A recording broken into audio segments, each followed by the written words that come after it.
this is not only a story of those 88 people, but this is a story of so many of us.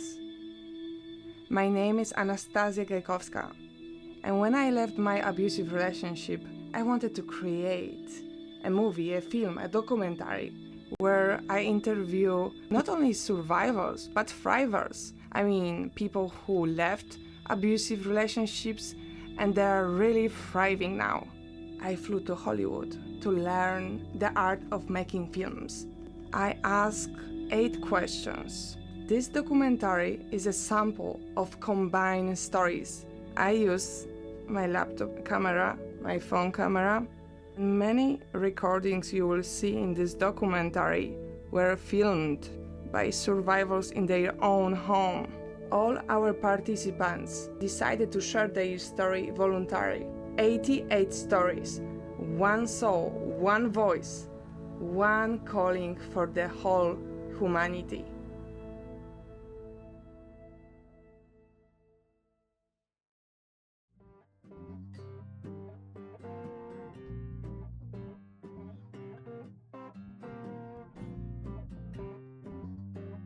Welcome back.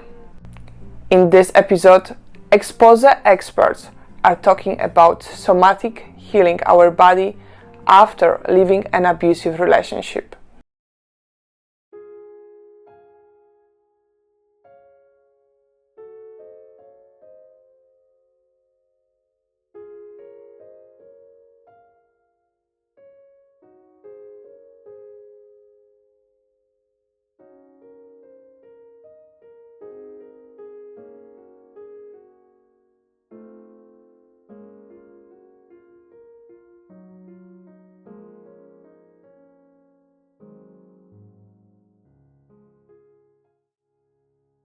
Trauma is first of all a bodily response. So it's very interesting that we tend in therapy to start top down with cognition, thought, emotions, and then somatic sensations, right? And often they don't even touch upon that in therapy. When actually, if you think about adrenaline and cortisol, where is it first that register? That's in your body. If you think you see a snake, you respond, right? Your body respond. Adrenaline and cortisol is in your body, and you respond even before you know it's a snake. Your cognition haven't even caught up. You don't even know what the threat is. If you see something out of your corner of your eye come towards you on the road, you jump back.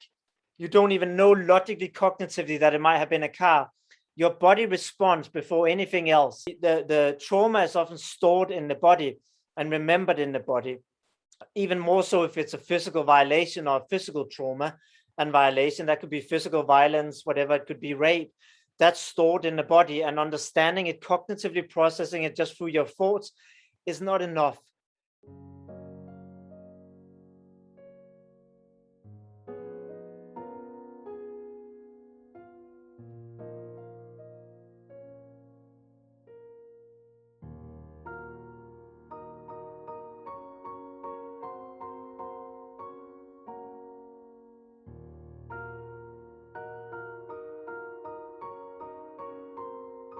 Trauma is not healed by changing your thoughts like affirmations or just having insights. And it's not healed by changing your behavior. Trauma is healed by working with your whole nervous system and your body in addition to your cognitive self, your mind. Trauma can get stored in our body. When we hear, see, or feel a perceived threat, and when we experience the event, what happens is that our brain's limbic system, it sends out a red alert signal, and then our stress hormones are being released. And then our personal bodyguard, which is our autonomic nervous system, it comes online. And so we either go into this fight or flight or immobility response. From there, we react shown through our behavior, feelings, or sensations, and then we create a meaning. We attach a meaning to that. So trauma is held in the body, and primarily it is stored in our tissues, in our muscles, and our fascias. Please do not use what I'm going to say to diagnose yourself. And also it's important to make a note that not all of these symptoms, what I'm about to share, are exclusively caused by trauma, and not everyone who have these symptoms have been traumatized. Trauma can show up like way later on, after that initial traumatic event. So it can be like years. Like what happened to me was at a very young age, and it didn't appear when I was like until when I was like a teenager, and then it got even worse when I was in my 20 years old, was like when everything came up. And then when I first moved to Barcelona, was some other things came up. So you see how like so many different symptoms can come up later on, especially if we didn't get the support that we needed, if we didn't properly release that from our system. So some of the symptoms that can show up in our body is like panic attack, anxiety, dissociation, disconnection from our physical reality, disconnecting from life, from our bodies, from our families, forgetfulness, also fibromyalgia, chronic pain, chronic tension, skin disorders, like eczema, psoriasis. Like for example, for me, I had eczema showed up when I moved to Barcelona, when I just landed. And that was like so many years after I after the traumatic event. And also I already started my healing journey back then, and then the eczema appeared.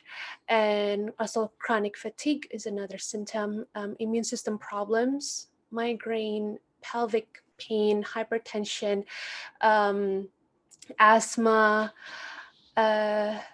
what else? So those are just the like more physical ones.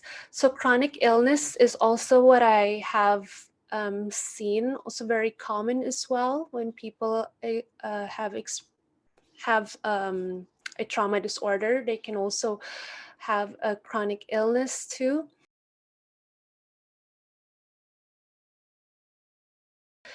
When all of these symptoms arise, when they show up, what people tend to go to is like, okay, I suck, I'm broken, I'm damaged, I cannot be healed. There's like too many things that are going wrong with me and my body. And that is not true though, because your body is in fact trying to protect you. It's keeping you alive. It is helping you to survive, and it's right now like going at like its maximum power to keep you like going, to keep your heart pumping and keep on experiencing life. And so when that happens, that's why it can show up into these different physical ailments. The other symptoms would be like self-sabotage, let's see, also phobias, getting easily stressed out, hypervigilance, insomnia, like difficulty sleeping, abrupt mood swings.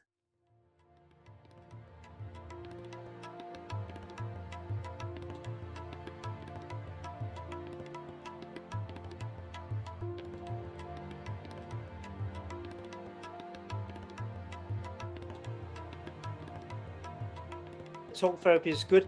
It's not enough. You need to teach your body that it's safe. So practicing with a therapist, or if you don't have that, a trusted friend, you can explain to a friend of yours. I used to do that with good friends, and I would say, listen, I'm working on my boundaries. Can I practice this with you? And they would say, sure, because they want to support me. And then they even saw the benefit. And then you get that physical embodiment of telling someone who walks towards you, stop.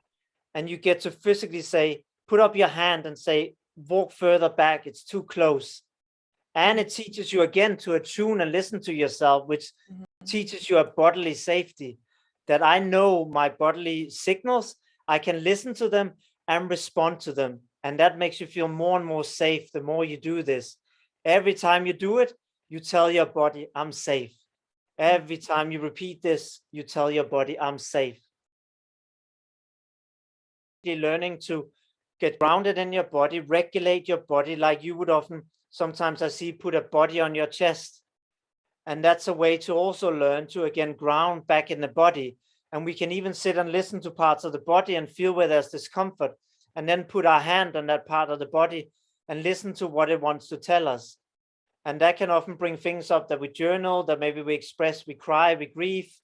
And then we feel that somatically. The air on your skin, your feet on the floor. And so you just start to notice sensations. The beauty of that is that it brings you into the present moment. You can't be in the past or the future when you're noticing your body, right? Oh. Your mind may go away, but if you're really paying attention to what's happening in my body right now, my legs are folded, I'm feeling my foot tucked into my leg, I feel my back resting against the pillow, I feel the cool air on my cheeks, then you get here in the moment, and this is where life happens, right here and now.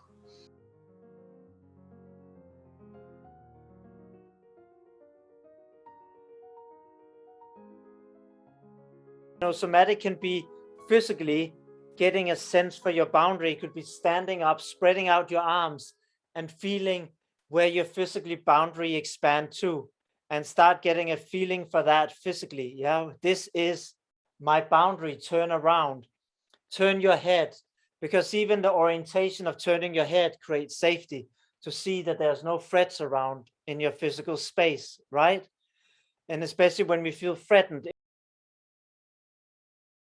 that you can do in therapy, you can do exercises where you control the distance between yourself and the client, or they control it, and they get a sense again of the bodily safety. It can be even reenactment where they get to fight back against you as a therapy and physically push you away, and get a sense of what it physically feels to fight, to have the fight response, right? And that again gives them a different response than the freeze response they might have had in the moment. Well, you want to have a web of support, right? So you want to have people around you that are supportive and that are supports for you. That can be different things. It can be, trusted friends. It can be counselors. Get the proper support. So you're going to want to join narcissistic abuse support groups, emotional abuse support groups. Noticing if there's any movement patterns, like if we're hunched over, it would be a very understandable response. We never want to judge ourselves for those things. Or, if we notice that we're having pain, it's again a natural response to trauma. When our bodies are under threat, we curl in. Every person does that. Animals, we're animals. Animals do it. It's a natural thing. And you don't ever want to make yourself wrong for it. And that's really important. Really, really, really important. Every person on earth would do that, would curl in because they're feeling threatened. And so a big part of the remedies is starting to undo that movement pattern. Breath work is a really good way to work with that. My guidelines for movements are that the movements feel nourishing, comfortable, and appropriate for you. And you're the only one who's going to know that. And when you're doing movement or breath work or anything like that, when your body says stop, you stop. You don't do one more repetition even, you stop immediately. And that's how you really build that relationship with your body more and more. And so those kinds of things help us feel safe to be in our bodies. Say, we're laying on the floor, feeling the support of the floor underneath us. And then our body says, that's enough, I want to get up now. You get up right away. You don't say, oh no, another minute. No, get up right away. And that's how we start to feel that safety. Looking in a mirror, like standing in a full-length mirror and just seeing our whole body all in one image. That's very, very powerful. Very powerful.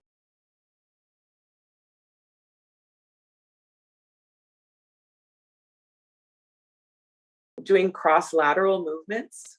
And EMDR works with that. And I did use EMDR in my recovery. It really helped in certain points. And so that works with left and right brain. And that really, really helps. So, if you, take your right hand and you touch it to your left hip or left shoulder, but if you're connecting upper and lower body, you'd want to touch with your upper body to your lower body, right? And then doing the other side as well. That's a very, very powerful way of integrating left and right as well as upper and lower at the same time. And so you could do that in any discipline. You could do that in dance. You could do that in yoga. You could do it. Many movement modalities have those kinds of movements built into them. Walking is one, a cross-lateral movement. In terms of actually sensing left and right and upper and lower, actually touching, it can be very helpful. Just really make sure that you're doing the exercises for yourself. If you're working with a coach or a movement teacher and they're asking you to do the movements and you feel like you're doing them for them, that's not the point. You want to be doing the movements for yourself. Because as you were saying earlier about people pleasing, like so many of us have been trained to do that. And we don't want to be doing that in a therapeutic container. It will keep the therapeutic work from being as effective, right? And it actually would reinforce some of the patterns we don't want to reinforce. So a lot of this is neural pathways. So we're creating new neural pathways and reinforcing them. So we want to reinforce the neural pathways that we're choosing to reinforce. That's very important. So if you're in a movement class and the teacher is asking you to do something and it doesn't feel right for you, please say no. And if they don't listen, I would walk out. Yoga is really effective for helping people who have trauma too, because unlike meditation, who can be overwhelming for somebody who is in trauma to just sit with themselves, that can be too much. The fact that you're moving your body and engaging the body makes it much easier to regulate and become present, right, while you practice your breathing. So therefore, yoga has actually been shown to be more effective than meditation for people who are traumatized at learning how to regulate. Meditation is the last step of the process and actually doesn't work at all well, because you have somebody who's highly dysregulated, which somebody who's traumatized often will be. Then they're unable to sit and be present, and actually they become overwhelmed by what comes up, because that's a whole part of the trauma response, is that you're outside your window of tolerance. You can't be with what's happening, right, on your own, which is why you need social support. You need a therapist. So to ask them to sit and be alone with that is simply too much. And what often happens is that they just disassociate. They basically just leave, right? So they don't actually benefit. They just end up practicing disassociating, which is why things like yoga has been shown to be much better. And there's still more research on going into that, because again, it brings movement into it, which makes it easier to be present, because you're not suddenly stuck with your thoughts so much, because you suddenly feel the stretch, you feel the discomfort, and that brings you back to your body.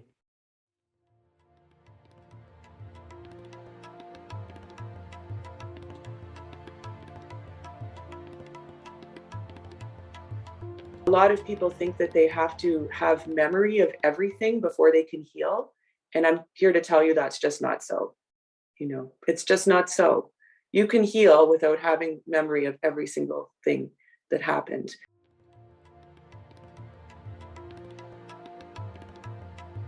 Because I used to think that things were for others and not for me, because I was trained to believe that. And it's just not so. Every person on earth is equal on a fundamental level.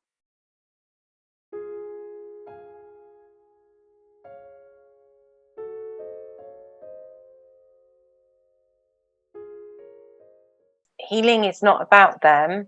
Healing is actually about switching the focus from them onto you. Healing is a gift that you give yourself. It's a healing journey. Sometimes it can take a while to kind of walk out of the woods. However long it took us to walk into the woods might be how long it takes to walk out. And there's no prize for first place. There's no timeline.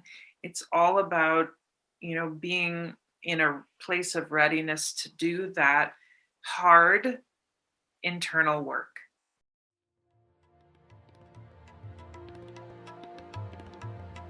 So I do believe that healing is possible for everyone.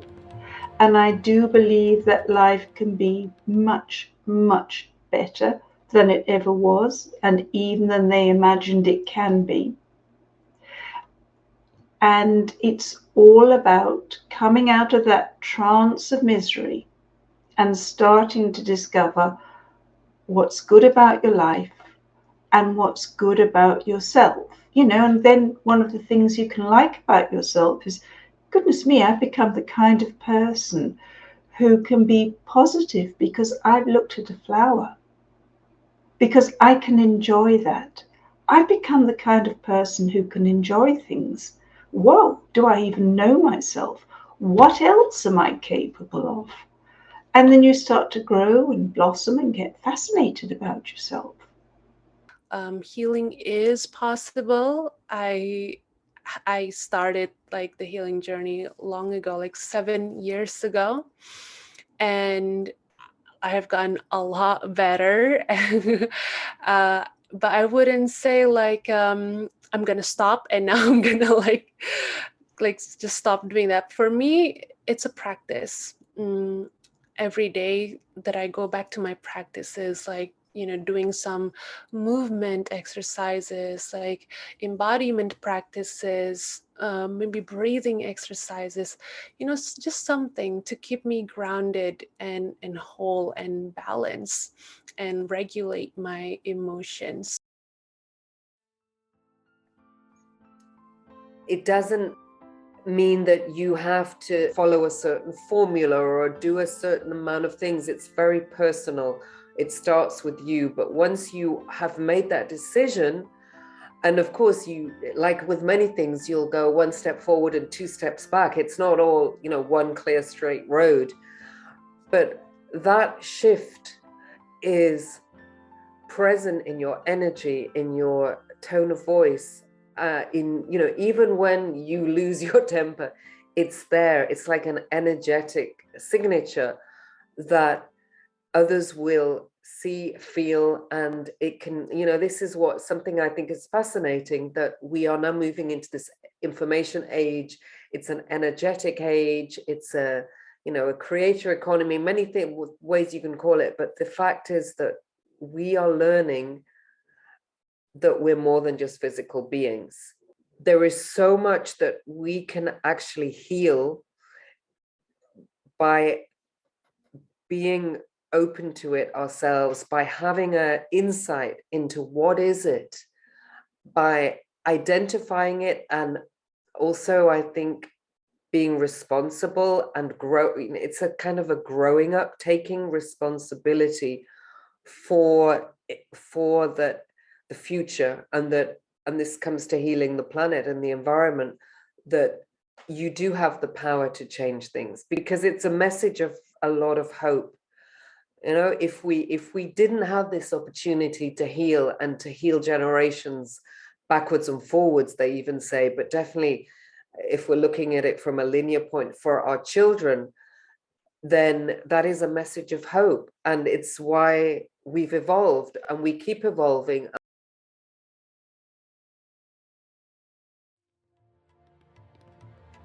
Everything is made up of energy, okay? So when you're picking up from conditioning and patterning and paradigms in your life, you're not just picking it up from your life alone. You're not just picking it up from your parents. But this, if you do not heal this, if you do not break the pattern, it goes back 7 generations back and forth. So whatever you do not heal within yourself, you are passing on to your kids and your kids, kids, and so on. What is your superpower? My strength, and knowing that I can think it, believe it, and achieve it. My ability to share my experiences. Unconditional love. Vulnerability, honesty, love. I'm always willing to help people. My heart. I can love the people who have hurt me. I can sense people. Es resiliencia. Being able to speak. I'm a very, very fast learner. The ability to relate to all different kinds of people. I still always see the best part of every person. Bringing people together. I can find anything, anywhere. I'm very supportive. I'm just superwoman on it. Intuition. Realizing my character. To see the good in others. Listening. courage. My mother. Ja mam dużo nadziei. Authenticity. To make friends. Deep connection. My ability to grow. Helping others. Growing. Listen to my heart. It's creativity and innovation. Is recombobulation. Is being me. Seeing the world with wonderment. Patient. To understand at a very deep level. Love. Bring out the deeper parts in people. To think logically. Self-healing. Motivate people from the heart. A wszystkie kobiety, które dzisiaj słyszeliście, są dowodem na to, że ta zmiana jest warta tego, żeby ją podjąć i warta jest tego, żeby o siebie zawalczyć. This was an experience that actually helped us learn how to love ourselves better. Everything isn't happening to you. Everything's happening for you. We don't have to get trapped in the past story. Instead of believing that we're broken and wounded and nobody will ever love me, we need to shift that perspective and say, no, I'm a warrior. I survived the unthinkable. And now I am stronger and better. I have gone through it and I've come out even better than before. Someone else out there is living our life. Someone else out there is living the life that all of these survivors and thrivers have escaped right here, right now. You can pick up any newspaper. You can go online to any news outlet and you'll hear about mostly women, some men, but mostly women who are killed by their boyfriends, who are killed by the children of their father. You hear it all the time. And so there's someone out there right now that is living your survivor story. And when you start speaking, you give that person hope. So suddenly, with the hope, they start to have this idea of choice. And that is really possible. That's where you can really help someone create great impact in that person's life, and if they stay on the path, they can then in turn create great impact in their life. They can end generations of trauma. They can end generations of codependency, generations of women and men picking the wrong partners and staying and not understanding what's going on. And I think that is so encouraging, and that's why you do what you do, because you want to encourage people to awaken and to take ownership over their life in a powerful way and to tell their story. You just don't know what people have gone through in this life to live, to stay alive, to breathe, to not cry, to hide their laughter because someone else doesn't want them to laugh. Someone says, oh, well, blah, blah, blah has happened to me. Immediately take a breath and say, what if that were me? How could I handle that? Your reality can change. Who you are can evolve. You need to focus on love to access the reality of who you are. You need to embrace love in your life. But that's what we're missing in this universe. It's love. And that is the antidote to hate, crime, pain, depression, anxiety, and hurting each other.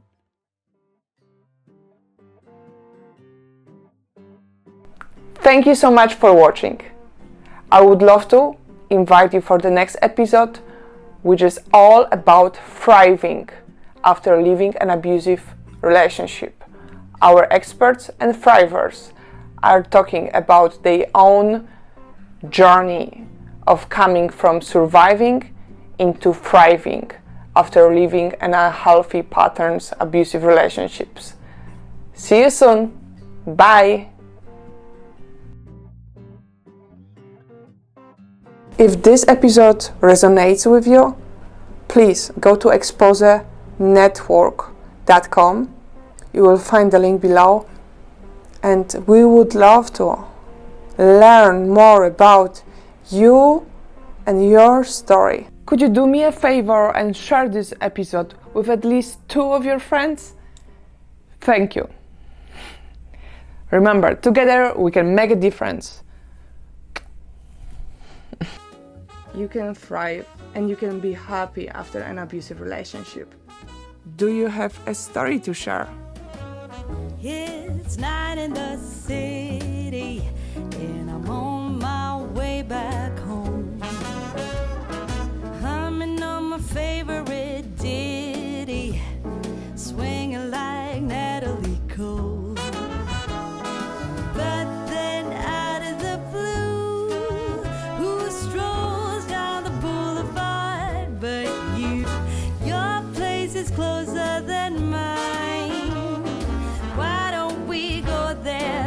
have some more wine, 'cause life is for living. Let's see where this all might lead. Let's see where this all might lead.